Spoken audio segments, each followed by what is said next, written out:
Kita akan baca Hakim-Hakim pasal ketiga, ayat 1 sampai ke 6. Hakim-Hakim pasal 3 ayat 1 sampai 6. Kita akan baca semua ayat bersama-sama sebagaimana tertulis di depan ya. Hakim-Hakim pasal 3 ayat 1 sampai ke 6. Kita baca bersama 3, 4. Dan inilah bangsa-bangsa yang dibiarkan Yahweh tinggal untuk membuktikan orang Israel dengan perantara mereka, yaitu semua orang Israel yang tidak mengenal perang Kanaan. Maksudnya supaya kita orang Israel yang tidak mengenal perang yang sudah-sudah itu dilatih berperang oleh Yahweh. 5 raja, kota orang Filistin dan semua orang Kanaan, dan orang Sidon dan orang Hewi yang mendiami gunung Libanon, dari gunung Baal Hermon sampai jalan masuk ke Hamat.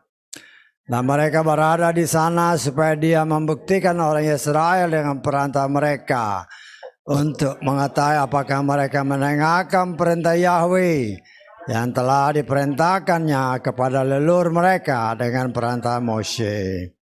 Demikianlah Bani Israel hidup di tengah-tengah orang Kanaan, orang Het, orang Amori, orang Feris, orang Hewi dan orang Yebus.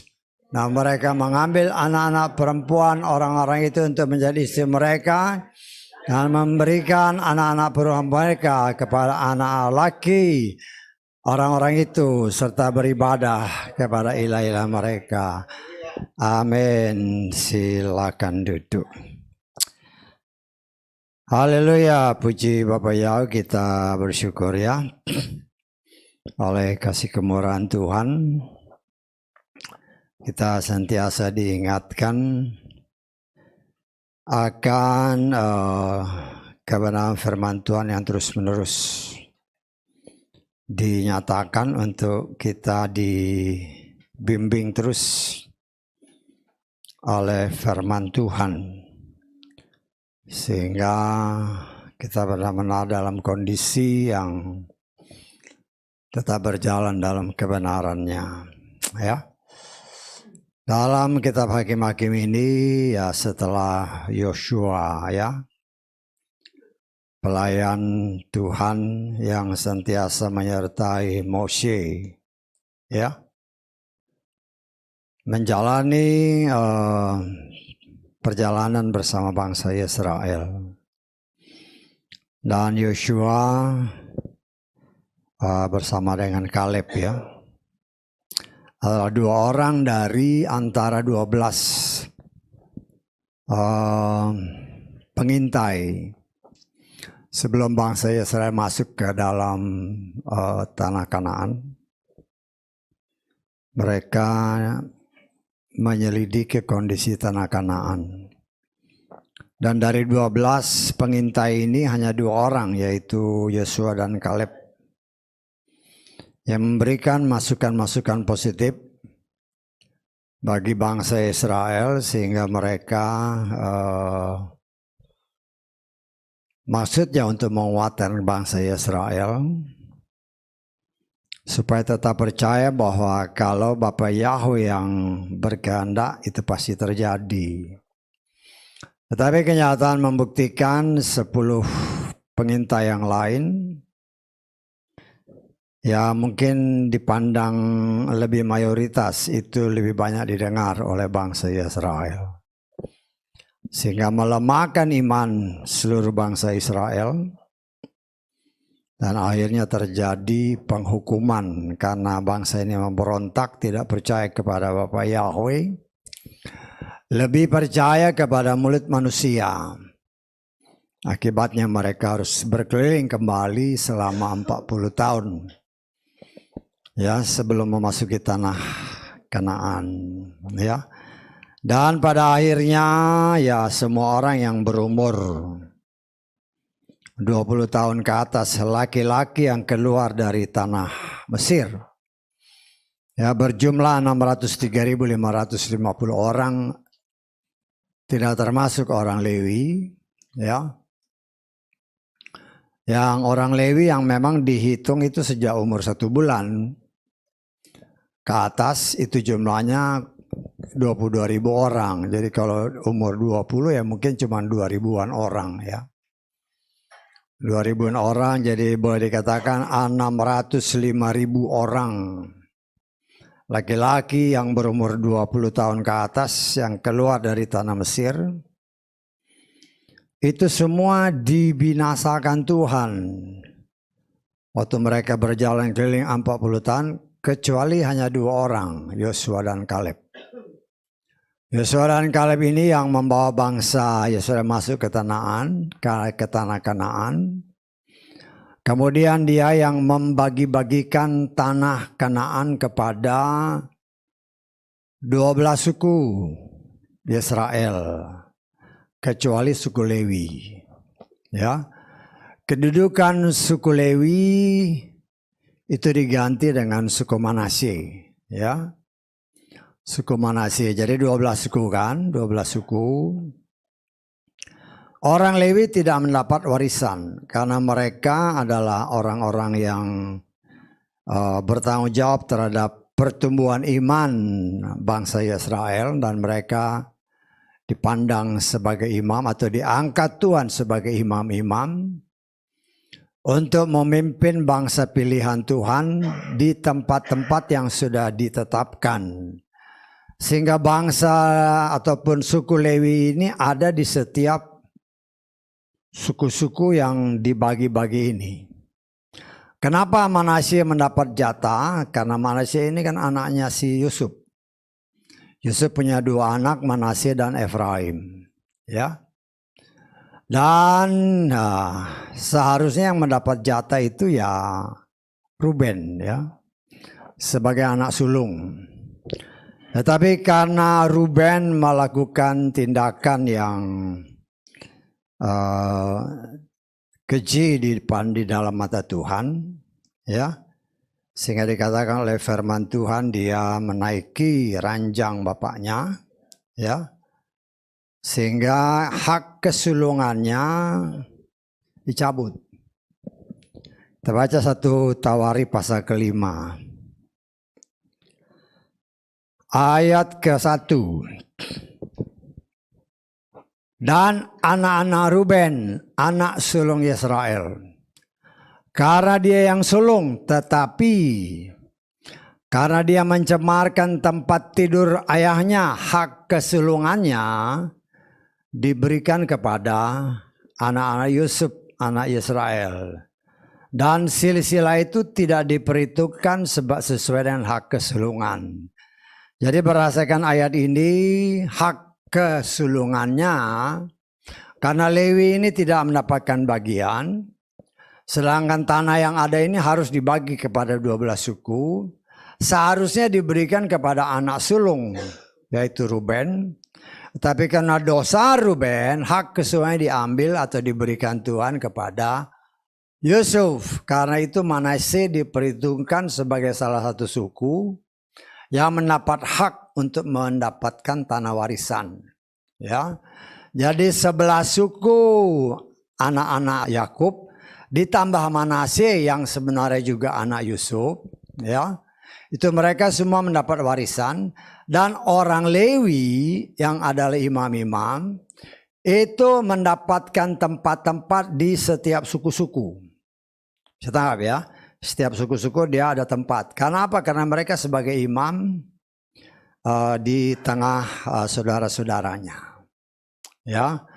Dan kita melihat ketika Yosua dalam usia berapa itu, sekitar 110 tahun ya, dia meninggal.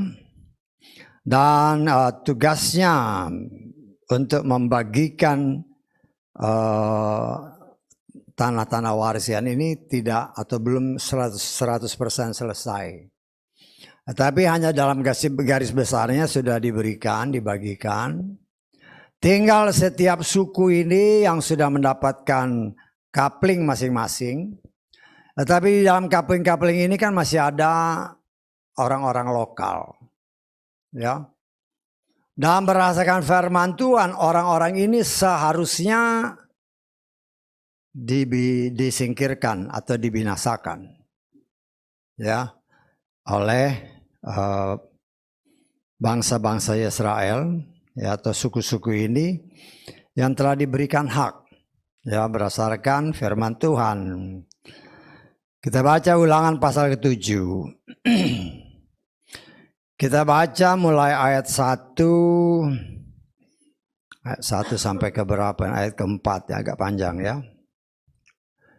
Bila mana Yahweh Elohim membawa engkau masuk ke negeri yang ke sana engkau masukinya untuk memilikinya, dan dia menghalau banyak bangsa dari hadapanmu, yakni orang Het, orang Girgasi, orang Amori, orang Kanaan, orang Feris, orang Hewi, dan orang Yebus, 7 bangsa yang lebih besar dan lebih kuat daripadamu. Perhatikan, dan Yahweh Elohim menyerahkan mereka ke hadapanmu, maka engkau harus menghantam mereka. Engkau harus sungguh-sungguh menumpas mereka. Engkau tidak boleh mengadakan perjanjian dengan mereka atau menunjukkan kemurahan kepada mereka. Janganlah engkau berbesan dengan mereka, anak perempuanmu janganlah engkau berikan kepada anak laki-lakinya, dan anak perempuannya janganlah engkau ambil bagi anak laki-lakimu. Sebab mereka akan membuat anak laki-laki menyimpang dari mengikutiku, karena mereka beribadah kepada ilah-ilah yang lain, sehingga murka Yahweh akan bangkit terhadapmu dan dia akan membinasakan engkau dengan segera. Apa yang Tuhan perintahkan kepada Moshe, ya, dan apa yang tadi kita baca dalam kitab Hakim-Hakim, sudah mulai timbul pemberontakan, ya, terhadap Bapa Yahweh dari orang-orang Israel, ya. Kan jelas saya dikatakan, ya, bahwa orang-orang ini, orang-orang Israel, suku-suku ini sudah diberikan kapling-kapling oleh siapa? Oleh Tuhan, melalui Yosua sudah diatur, ya. Dan mereka berkewajiban berdasarkan ayat ini, perintah Tuhan kepada perintah Bapa Yahweh kepada Moshe, kepada bangsa Israel. Ini semua yang ada di sana, penduduk lokal harus dibinasakan, ya. Nah, kita juga kalau dipikir di sana, ya, seolah-olah ya betapa kejamnya Tuhan, kan. Kok Tuhan memerintahkan untuk membinasakan orang-orang ini? Ya, kalau kita melihat secara secara kacamata biasa, ya kelihatannya ya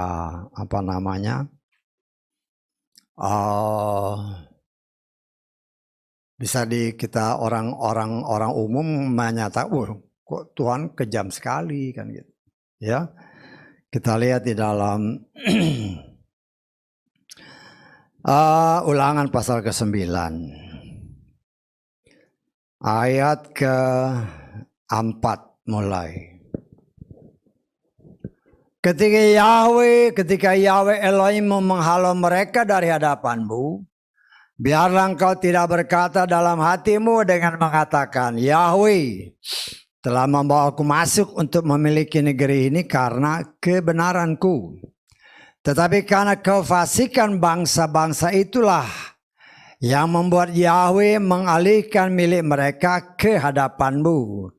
Itu bukan karena kebenaranmu atau karena ketulusan hatimu sehingga engkau pergi untuk memiliki negeri mereka. Namun Yahweh Elohimmu menghalau mereka dari hadapanmu karena apa? Kefasikan bangsa-bangsa itu, dan supaya meneguhkan firman yang Yahweh telah bersumpah kepada leluhurmu Abraham, Yitzhak, dan Yakub. Ya, jadi kita pun sebagai anak-anak Tuhan yang hidup pada zaman ini, kita harus mengerti, ya.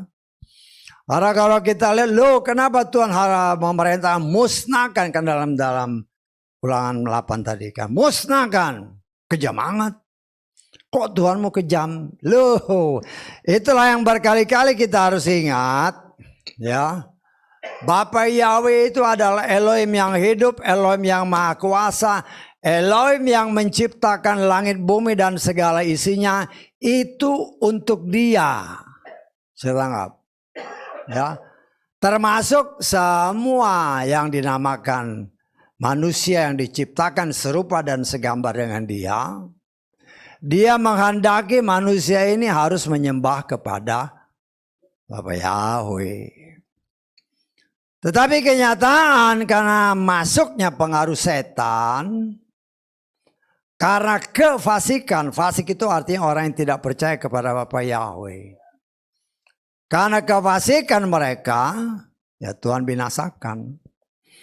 Bisa ditangkap maksudnya ya. Jadi jangan sampai kita punya pikiran yang salah.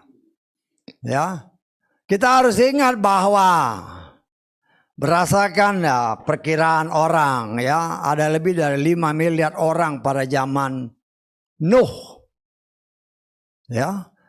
Ketika pada zaman itu air bah dicurahkan, sekitar 5 miliar orang dibinasakan. Hanya 8 orang yang selamat, yaitu orang yang menyembah kepada Bapa Yahweh. Nuh dan keluarganya. Ada tertulis, Nuh orang yang benar. Nah, kita harus ingat, Nuh orang yang benar. Tidak dikatakan bahwa keluarganya orang benar. Nuh orang benar. Jadi jangan juga kita salah menafsirkan firman, ya. Jadi karena 2 ataupun karena 1 orang, kita lihat lagi lah ya. Di dalam Kejadian pasal ke-6, kita baca ayat ke-8 lah ya. Namun Nuh mendapat kemurahan di mata Yahweh. Inilah silsilah Nuh. Nuh adalah seorang pria yang benar. Ia tidak bercela di antara orang-orang sesamanya. Nuh hidup bergaul dengan Elohim. Ya kita sudah pernah baca kan. Kalau di dalam terjemahan bahasa Inggris bergaul ini ya kita coba kita lihat di dalam bahasa Inggrisnya ya. These are the generation of Noah. Noah was a just man and perfect in his generation, and Noah walked with God. Noah berjalan bersama dengan Bapa Yahweh. Artinya dia sebagai sahabat Bapa Yahweh. Tapi kita harus ingat ya, tidak ada ayatnya yang menyatakan istrinya benar, anak-anaknya benar, menantunya benar. Bisa tanggap? Jadi yang harus kita lihat, karena 1 orang benar, 1 keluarga diselamatkan. Ya, itulah yang pernah disingkap di sini juga kan, atau yang diingatkan ya, dalam hidup rumah tangga.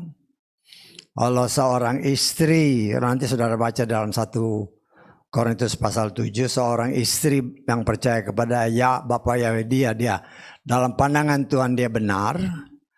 Suaminya yang tidak seiman sekalipun itu bisa dimenangkan karena istri atau sebaliknya. Orang tua yang benar dan sungguh-sungguh di hadapan Tuhan, sebagaimana Nuh, karena Nuh orang benar, seisi keluarganya diselamatkan. Bisa tanggap ya. Jadi kita juga harus mempunyai pikiran yang positif, ya.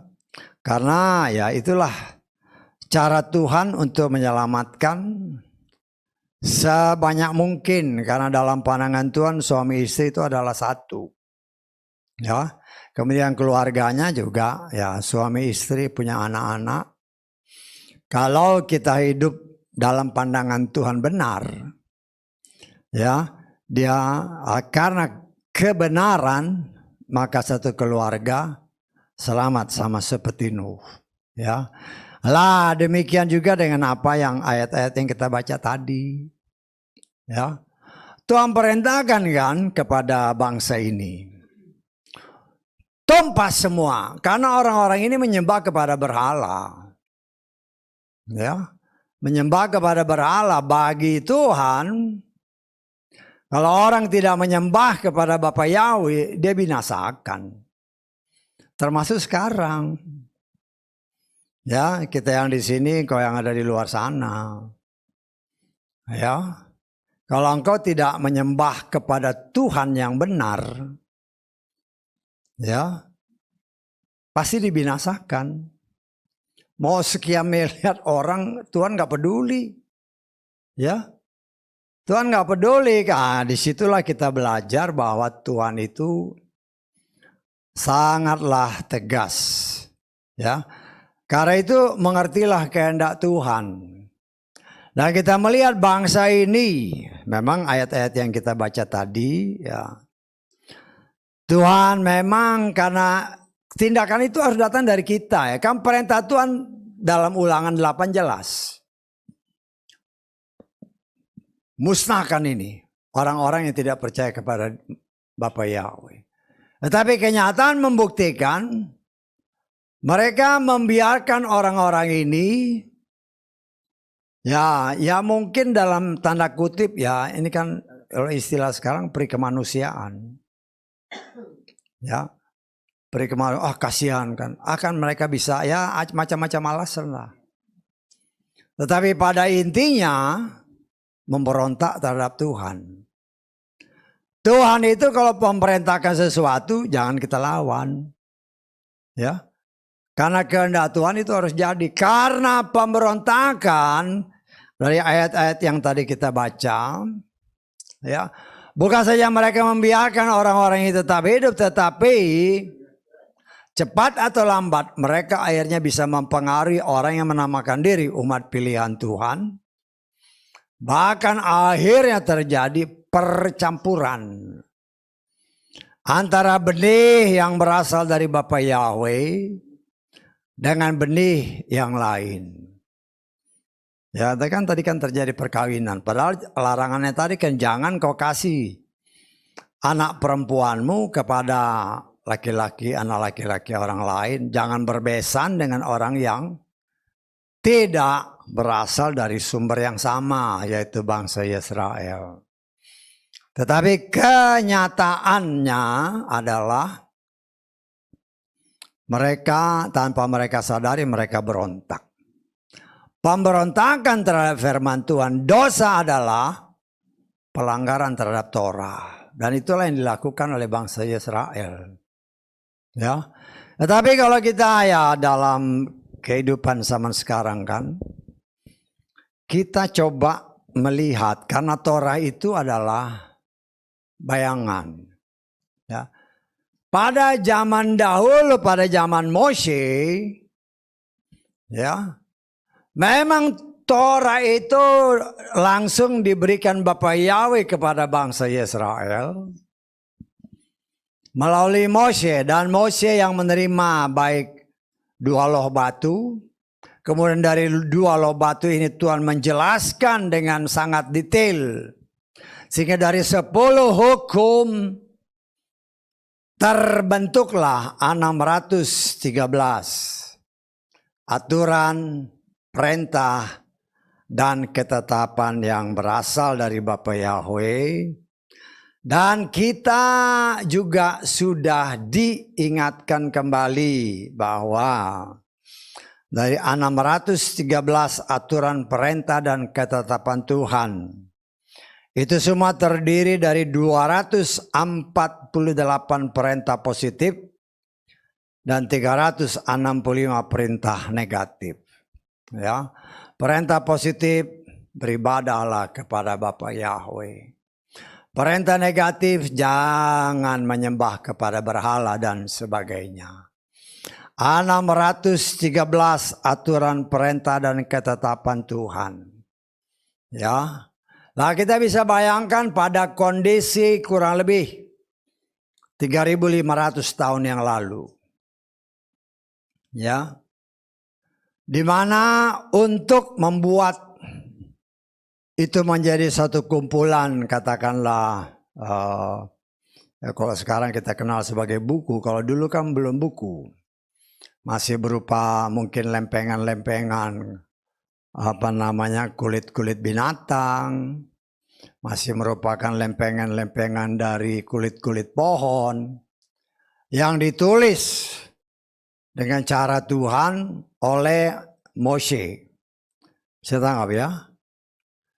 Artinya kita dapat menafsirkan bahwa semua itu dari sekian banyak orang, 3.550 orang laki-laki yang berumur 20 tahun ke atas yang keluar dari tanah Mesir, belum termasuk orang Lewi, itu cuma punya satu buku. Bisa tangkap saya? Cuma punya satu buku yang dipegang sama Moshe.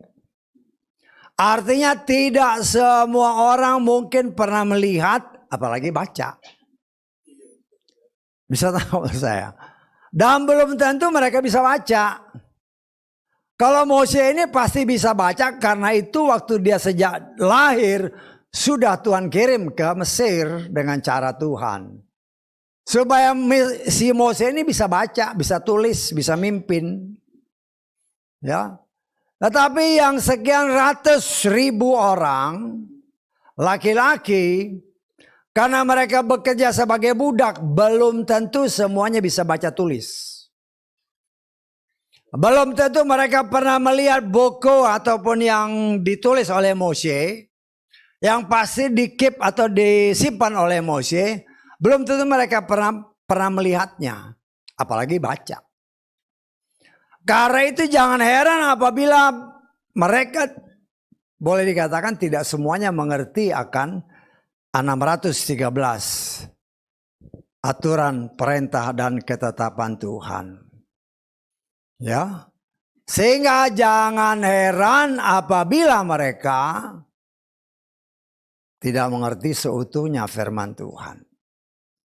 Walaupun ada perintah yang menyatakan, ya, sebagaimana tertulis dalam kitab Ulangan pasal ke-6. Ulangan pasal ke-6, kita baca ayat ke-6 mulai sampai ke-9. Dan perintah-perintah yang aku perintahkan kepadamu hari ini, camkanlah di dalam hatimu. Haruslah engkau menanamkannya kepada anak-anakmu dan membicarakannya ketika engkau duduk di rumahmu, ketika engkau sedang berjalan di jalan, ketika engkau berbaring dan ketika engkau bangun. Dan haruslah engkau mengikatkannya sebagai tanda pada tanganmu, dan haruslah itu menjadi lambang di dahimu. Dan haruslah engkau menuliskannya pada tiang pintu rumahmu dan pada pintu gerbangmu. Ini perintah. Ya. Ya, contoh sekarang seperti, kalau saya umpamanya, ya, saya gambarkan saya Moshe lah. Yang punya kitab suci itu cuma saya, saudara nggak punya. Saya ngomong saja, ajarin. Belum tentu semuanya bisa nangkep 100% apa yang diajarkan. Ya, saya harus mengingatkan ini, kita harus mencari tahu kenapa bangsa pilihan ini kok imannya begitu gampang goyang. Saya menafsirkan mereka itu belum tentu setiap hari dengar firman. Bisa tangkap, ya? Karena yang punya itu cuma si Moshe. Moshe yang menulis itu dia paling sedikit udah hafal. Ya. Harun pun belum tentu dia hafal. Karena dia bukan dia yang nulis. Yang nulis itu si Moshe. Loh, bagaimana mereka mengajarkan kepada sekian ratus ribu orang? Karena itu berdasarkan perintah Tuhan, kan Tuhan berbicara kepada kepada Moshe kan, supaya dia, ya kita baca ya, Bilangan pasal ke-11 ayat ke-16 dan 17 ya. Saya coba menggambarkan supaya kita mengerti bangsa Israel ini kan dikasih tahu kok kelihatannya responnya kurang gitu loh. Ya, kalau nanti kita bandingkan dengan kita, mereka itu belum tentu pernah lihat gulungan kitab itulah. Yang pasti ngelihat itu si Mose dan Harun dan katakanlah orang Lewi. Nah nanti kita bandingkan dengan kita kan punya tiap hari, tiap detik mau buka bisa. Kalau mereka nggak bisa. Karena cuma ada satu pada waktu itu. Nah, sekarang beda. Yahweh berfirman kepada Mose, kumpulkanlah bagiku 70 orang. Dari tua-tua Israel yang telah engkau kenal sebagai tua-tua bangsa itu. Serta para perwiranya haruslah engkau membawa mereka ke kemah pertemuan dan haruslah mereka berdiri di sana bersama engkau. Lalu aku akan turun dan berbicara denganmu di sana dan aku akan mengambil dari roh yang ada padamu dan aku akan menaruh roh itu di atas mereka dan mereka memikul beban bangsa itu bersama engkau sehingga engkau tidak memikulnya seorang diri. Saya menafsirkan 70 orang ini ya. Tuhan siapkan untuk Mose untuk juga bisa menjadi kepanjangan lidah dari Mose kepada seluruh jemaat Israel. Kalau kita bandingkan sekian ratus ribu orang, katakanlah 603.550 orang, hanya ditangani dengan pertama hanya Mose kelabakan. Kemudian ditambah 70 orang.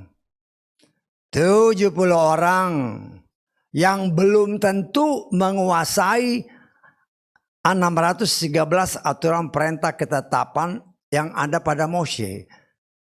Kita harus ingat dahulu belum ada kertas-kertas sekarang. Jadi kita harus bayangkan betapa luar biasanya bangsa ini. Karena itu dikatakan oleh firman Tuhan, ketika imam berdiri mereka membaca Torah, itu kan hanya imam aja yang membaca, yang lain cuma dengar. Kenapa? Ya memang cuma satu bukunya. Pada waktu itu, ya. Loh saudara bisa bayangkan kalau umpamanya sekarang saya ngomong, saya ini kayak Mose. Saudara belum tentu apa yang saya omongin bisa tangkap 100%. Apalagi sudah keluar dari tempat ini, udah lupa semua. Itulah salah satu sebab yang saya tafsirkan. Membuat bangsa ini walau perintah itu datang dari Tuhan dan Tuhan menyampaikannya melalui Mose, mereka tidak benar-benar bisa mengerti akan apa yang dikatakan. Sehingga jangan heran apabila bangsa ini kita lihat kok berontak. Ya. Walaupun di dalam kitab Ulangan tadi 6 pasal 6 dikatakan, engkau harus berbicara di keluargamu kan. Waktu engkau duduk, waktu engkau tidur, waktu engkau berjalan, apa yang dibicarain. Karena mereka juga mempunyai bekal yang terbatas kan. Jangan bayangin seperti sekarang. Dahulu mereka nggak punya. Yang punya itu hanya orang Lewi. Setelah perkembangan zaman. Karena itu kan sampai abad-abad keberapa. Kitab suci itu kan hanya ada di gereja aja satu. Jemaat nggak punya kitab suci. Karena memang keterbatasan teknologi untuk membuat atau mencetak yang kita katakan kitab suci. Sehingga mereka hanya jemaat datang hanya dikasih firman. Belum tentu nangkep 100%. Terus keluar nanti minggu depan lagi apa yang disampaikan sekarang udah lupa. Ya. Lah dari situlah saya coba kita melihat semua ini. Kita mencoba. Karena firman ini kan berkata. Ya. Semua itu kita coba terapkan dalam hidup kita sekarang ini. Sekarang ini kan kita paling sedikit punya kitab suci semua kan. Kitab suci. Nah, sekarang ada juga yang kitab suci berubah jadi HP suci. Ya kan? Coba, apakah kita pernah mempraktekkan apa yang dikatakan dalam Ulangan pasal 6? Ya. Menceritakan firman Tuhan kepada keluargamu, kepada anak-anakmu, kepada ya kalau seorang imam, seorang suami sebagai imam. Ya, berbicara tentang firman. Ya. Menyampaikan firman, kan tadi kan ketika engkau duduk, ketika engkau berdiri, ketika engkau berjalan. Ucapkan firman, ucapkan firman. Dalam kenyataan kita yang memiliki, yang dapat dikatakan kitab suci yang komplit, belum tentu kita baca semua. Saya nggak tahu apakah kita pernah membaca kitab dari kitab Kejadian pasal 1 ayat 1 sampai kitab Wahyu pasal ke-22 ayat 21. Apakah kita pernah baca? Apakah kita pernah mengingatnya? Apakah kita pernah mempraktekannya? Ya. Loh, itu kan tergantung kita masing-masing. Ada orang yang mungkin punya kitab suci ketika kawin dikasih kitab suci. Ya, tapi kalau kita lihat kitab suci ya taruh aja di atas. Nggak pernah dibaca. Nanti kalau mati, loh kitab sucinya ditaruh di samping. Loh dia hidup aja nggak dibaca apalagi mati. Betul nggak? Kan masih ada kejadian seperti itu. Orang sudah mati ditaruh kitab sucinya di samping. Emangnya dia bisa baca? Dia hidup aja dia nggak baca apalagi dia mati. Hal-hal seperti inilah yang harus kita coba belajar. Kalau firman Tuhan tadi katakan, ya, Tuhan memang ya dengan keterbatasan seperti yang saya katakan tadi, membuat bangsa ini pun terlebih kan pemimpinnya ada pada mati semua ini, yang memimpin mereka keluar dari tanah Mesir. Yang melihat bagaimana kuasa Tuhan luar biasa. Ketika mereka berperang, tangan Tuhan luar biasa campur tangan. Nah mereka yang pada waktu hakim-hakim ini mereka tidak pernah lihat. Ya, karena itu pada firman Tuhan dikatakan tadi. Karena ya boleh saya katakan karena kekurang mengertian mereka akan firman Tuhan. Akan perintah Tuhan binasakan semua orang-orang ini karena ini orang nggak percaya. Kenyataan mereka tidak binasakan, bahkan mereka tinggal bersama mereka, mereka berbaur dengan mereka, malahan mereka berbesan dengan mereka. Akhirnya, ya, pengaruh dari luar membawa mereka bukan beribadah kepada Bapa Yahweh, tetapi beribadah kepada berhala-berhala yang disembah oleh orang-orang yang mereka jadikan besan-besan, yang mereka jadikan menantu-menantu, yang membuat mereka bangsa pilihan meninggalkan Tuhan yang hidup. Ya. Dan kita melihat ya itulah yang memang Tuhan izinkan terjadi. Itu bangsa pilihan, itu orang Israel. Tetapi kalau kita mau koreksi diri kita bandingkan dengan mereka. Perbedaannya sangat jauh buat kita yang hidup pada zaman sekarang. Setiap saat, setiap detik kita mau buka kitab suci bisa. Ya. Apalagi dengan HP kan. Dengan HP ya kalau mau buka ya dimanapun bisa. Ya. Tetapi kenyataan membuktikan orang hanya buka kitab suci ketika dia butuh. Ketika dia mencari penghiburan, baru dia buka kitab suci. baru dia mencari jawaban, baru dia mencari penghiburan. Ya, nah itulah kenyataan hidup.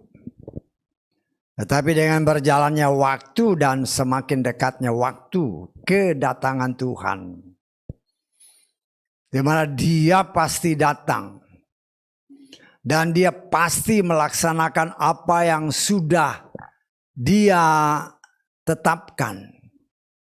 Dia adalah yang membuat semua skenario ini. Sejak dunia diciptakan sampai nanti dunia akan dibinasakan. Tetapi dari seluruh yang Dia ciptakan ini ada orang-orang yang Dia kehendaki untuk diselamatkan. Ya, dan orang-orang ini memang karena dunia dikuasai oleh si jahat. Sehingga mau tidak mau pengaruh si jahat itu masih bisa menguasai mereka.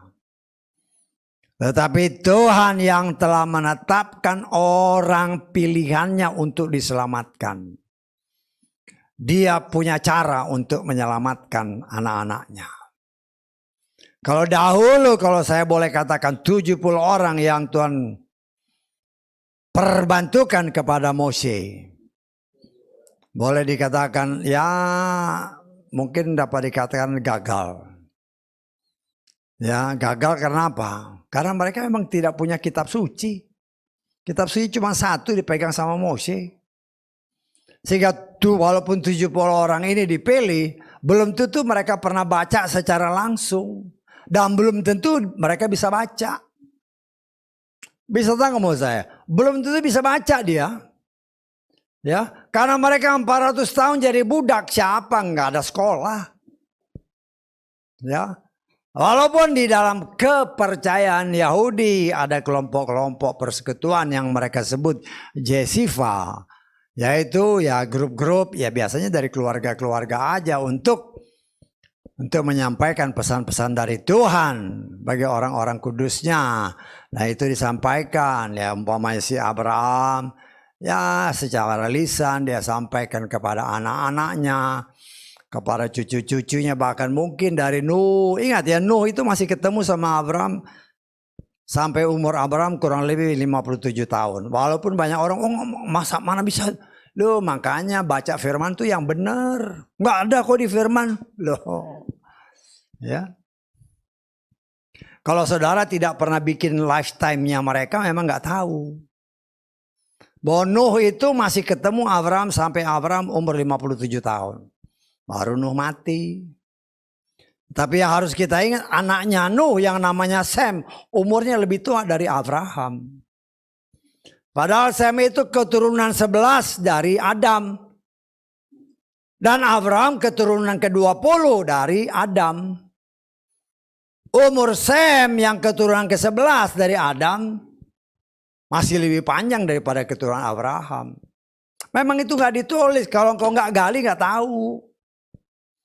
Tapi kalau kita cek, oh ternyata membuktikan. Ya kalau ditanya orang apa namanya Metusalah kan. Orang yang tercatat umurnya paling panjang di dunia.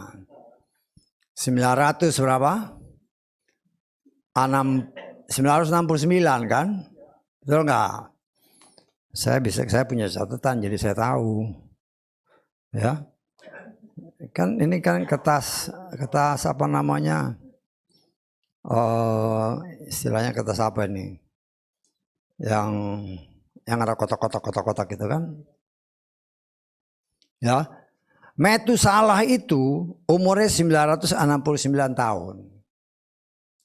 Dia waktu si Nuh bikin kapal dia masih lihat. Berdasarkan catatan ini ya, berdasarkan kalau saudara bikin ini kelihatan. Karena dia bikin kapal itu kan gak setahun 2 tahun. Bisa 10 tahun. Sedangkan si Metusalah ini mati mungkin dalam tahun yang sama air bah terjadi. Karena ya kalau dilihat pakai kertas ini kan pas kelihatan Nah, saudaraku yang dikasih oleh Bapa Yahweh, kita melihat di sini cara Tuhan untuk mendidik saudara dan saya, ya macam-macam. Ya, bagaimana kerinduan hati kita untuk menggali.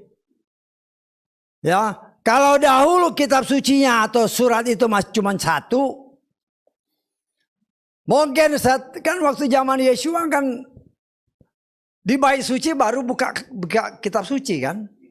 Yesua itu. Loh artinya salinan kitab suci itu, salinan Torah itu ya mungkin cuma satu di bait suci aja di sinagog. Yesua nggak bawa pulang karena memang cuma satu, belum ada percetakan.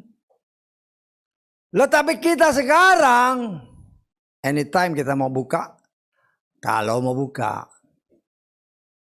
Ya. Kenapa? Karena memang Tuhan menghendaki supaya kita mengerti apa kehendak Tuhan. Dan semua kehendak Tuhan tertulis dari kitab Wahyu sampai dari kitab Kejadian sampai kitab Wahyu. Kalau kita mau.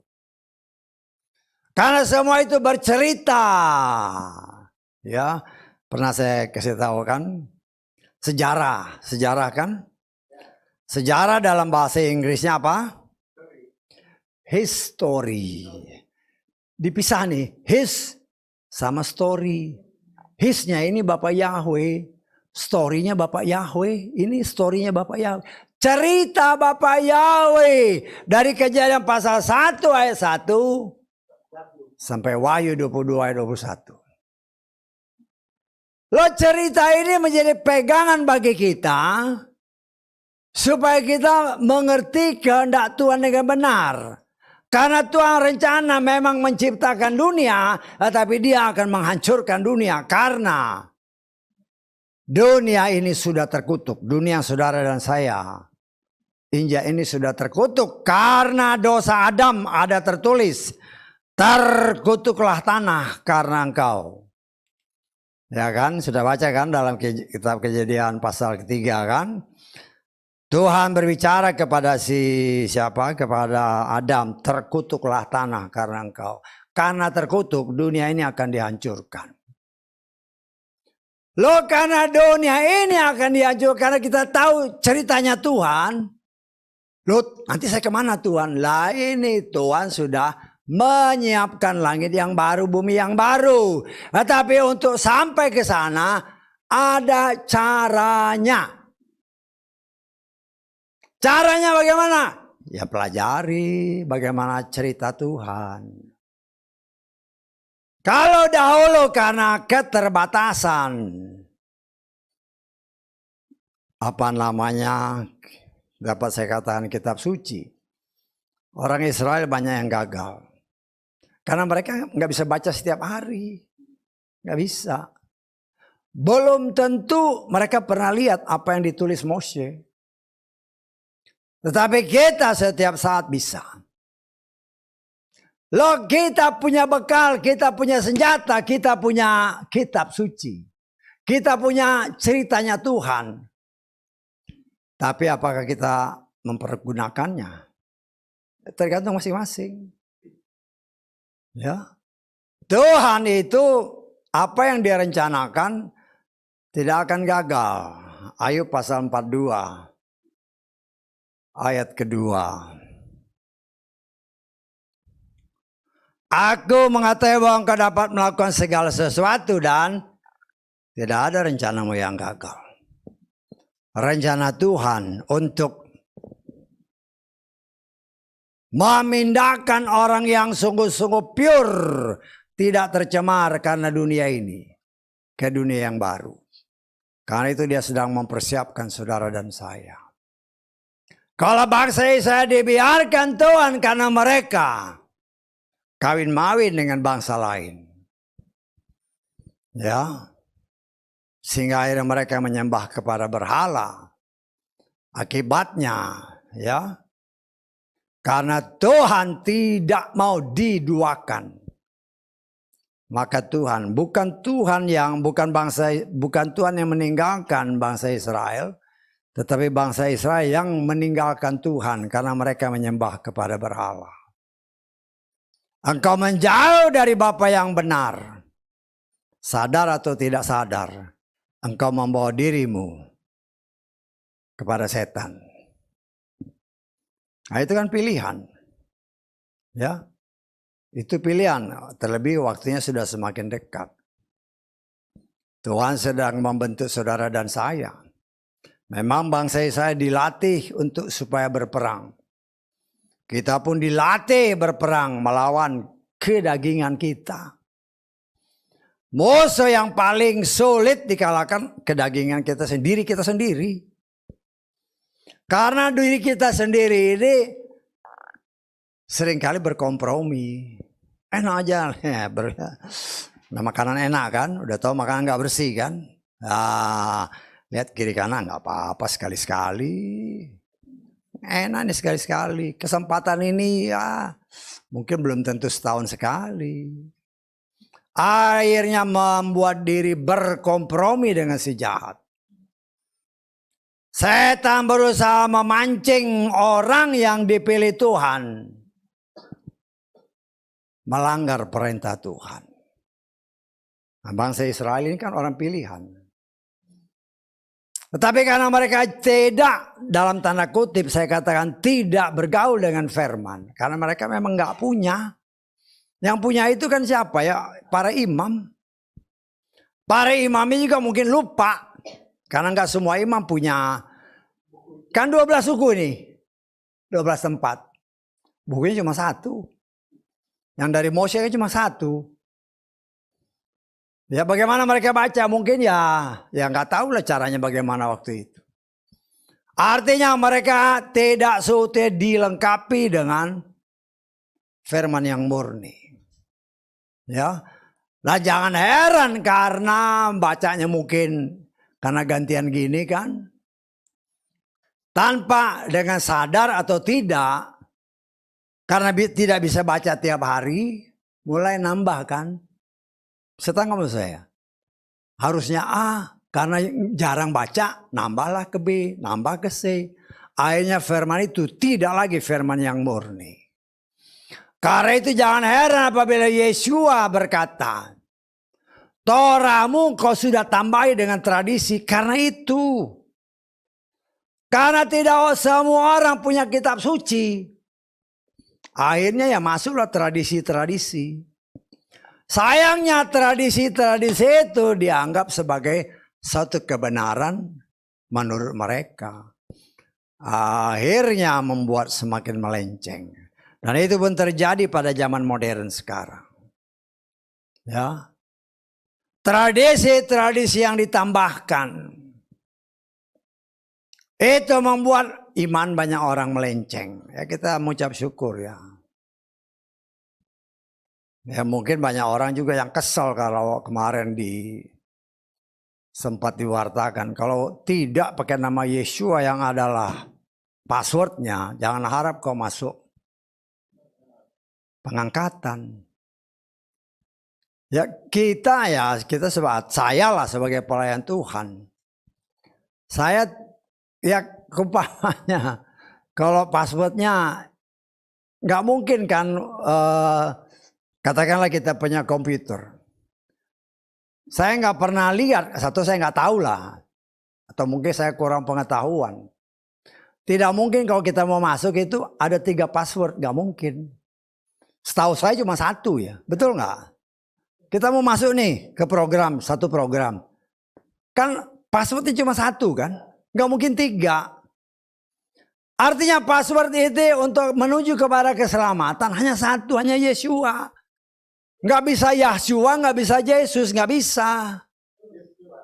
Hanya Yeshua, hanya 1 passwordnya. Engkau terima atau nggak terima, lo itu dari sononya begitu. Keselamatan tidak ada dalam nama yang lain. Hanya 1 nama. Only one name. Dan nama itulah yang didengung-dengungkan sekarang di Israel sana oleh orang-orang pilihan Tuhan, Yeshua. Gak bisa kita tawar-menawar. Cuma 1 password. Kalau passwordmu salah, gak bakal bisa masuk. Pintu surga tidak bisa terbuka. Karena itu kita sebagai anak-anak Tuhan terus belajar. Bukan saja mengerti passwordnya, tapi hidupnya juga harus benar. Ya, nah, kita harus melatih diri dengan kebenaran firman yang kita miliki. Dahulu orang Israel tidak punya, tapi kita punya 66 kitab. Gereja dibentuk dengan 66 kitab. Gereja ya, bukan sinagog. Karena sinagog itu bagi bangsa Israel. Karena bangsa Israel namanya sinagog ya, mereka punya banyak kitab-kitab dari para rabi-rabi, para nabi-nabi mereka. Tapi yang diberikan kepada kita, gereja, adalah 66 kitab. Lah itulah yang menjadi dasar untuk kita bisa masuk kepada keselamatan yang sudah Tuhan siapkan. Saat ini Tuhan izinkan kita ada dalam lingkungan sama seperti apa yang kita baca. Orang yang ada di lingkungan orang yang tidak seiman. Kita pun dalam lingkungan dunia dengan berbagai macam kepercayaan. Bagaimana respon kita? Apakah kita akan tetap berdiri dalam kebenaran atau kita mulai berkompromi dengan ajaran-ajaran yang lain? Tuhan tidak kenal kompromi. Itu kan keputusan kita. Nah, saya sebagai pelayan Tuhan hanya bisa berusaha memberikan apa yang tertulis tanpa ditambah dan dikurangi. Kenapa? Karena saya mau selamat. Saya nggak mau mengajarkan hal-hal yang katanya. Tetapi katanya firman, bukan kata si A si B. Nggak bisa. Ada tertulis, bukan tersirat. Yang tersirat itu hanya ada di pikiran orang yang coba menyusup dengan cara yang dipakai oleh setan untuk menyesatkan iman banyak orang. Kita belajar untuk menyatakan ada tertulis. Karena itu kita sebagai anak-anak Tuhan, ya, Tuhan izinkan kita ada dalam situasi kondisi peperangan rohani. Karena dunia ini dikuasai oleh si jahat. Kalau bangsa Israel dikuasai oleh banyak suku-suku bangsa, paling sedikit ada 7 suku bangsa. Berbicara 7, berbicara suatu kekuatan yang luar biasa. Yang mengepung bangsa ini ternyata mereka kalah. Karena mereka mau mengenakan daging, menyatukan diri dengan bangsa itu. Akhirnya Tuhan cerai beraikan mereka. Dan itu juga menggambarkan kita pun ada dalam situasi dunia yang dikuasai oleh si jahat. Apakah kita mau berkompromi dengan dunia seperti bangsa Israel dahulu? Tergantung masing-masing. Saya sebagai pelayan Tuhan mengingatkan kita semua. Kalau kita mau diangkat karena waktunya sudah sangat dekat. Belajar tetap bertahan dalam kebenaran. Jangan berkompromi dengan dunia. Walaupun karena kita tidak mau berkompromi dengan dunia. Dunia akhirnya tidak bisa menerima kita. Ya, nggak jadi masalah. Ya, Tuhan sanggup memelihara kita dengan caranya. Ya, semakin dunia ya tidak bisa menerima kita karena kita percaya kepada Dia yang kudus. Semakin kita berserah kepada Dia, Tuhan akan menolong kita. Sehingga dimanapun kita berada, kita tetap ada dalam perlindungan Tuhan. Kita tidak bisa berkompromi. Bangsa pilihan karena berkompromi. Kurang lebih 2520 tahun. Mereka disingkirkan Tuhan. Ya. Dan kesempatan sekian ribu tahun diberikan kepada kita. Sebagai anak-anak adopsi. Dan itu menjadi suatu contoh pengajaran bagi kita. Orang yang dikatakan anak sulungnya, orang pilihannya, karena memberontak, dia hajar. Nah, kita sebagai anak adopsi, anak angkat, diberi kesempatan. Kalau kau mau selamat, waktunya sudah sangat dekat. Bilangan umat pilihan di luar Israel sudah semakin digenapkan. Karena itu mari saudara kita berjuang. Ya, banyak berdoa, banyak muji-muji Tuhan, memuliakan Tuhan. Banyak baca firman. Firman itulah kekuatan kita. Firman itulah batu karang kita. Batu karang kita adalah Yeshua. Firman yang hidup.